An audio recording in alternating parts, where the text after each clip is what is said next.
போனாரு. ஆனா இன்னும் கொஞ்சம் நீங்க செய்யணுங்க. நீங்க வந்து திமுகல உள்ள ஸ்டாலின், உதயநிதி ஸ்டாலின் வந்து எலைட் பீப்பிள். நீங்க எலைட் பீப்பிளா வாழ்றீங்க. அப்படியே அந்த உயரத்திலேயே இருக்கிறீங்க, உயரத்திலே வாழ்றீங்க.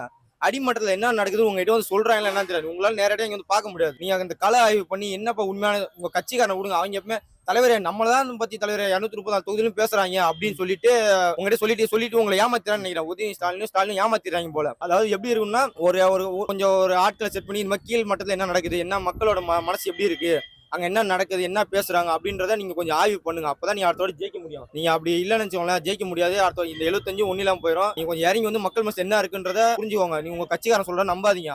எனக்கு அப்பயே தெரியும் திமுக வராதுன்னு சொல்லி. ஏன்னா எல்லாருமே வந்து திமுக வெறுத்து கிடந்தாங்க. அதுக்கேற்ற மாதிரி நடந்து போயிடுச்சு. நீங்க வந்து நாங்க நல்லது செஞ்சு இவ்வளவு செஞ்சு அவ்வளவு கூட்டம் இது பண்ணோம் அது பண்ணோன்றீங்க. ஆனா மக்கள் மனசை வந்து இவ்வளவு கோடி ஊழல் பண்றீங்க. நீங்க 10 பண்ணீங்க, மொத்தம் 20 பண்ண வேண்டியது 10 பண்ணிட்டு மிச்சம் 10 ஏன் பண்ணலன்னு தான் மக்கள் கேக்குறாங்க. நீ 20மே பண்ணுன்னு தான் சொல்றாங்க. அதுக்குதான் உனக்கு உட்கார வச்சான். நான் 10 பண்ண தான் பேசுறத மிச்சம் 10 ஏன் பண்ணல.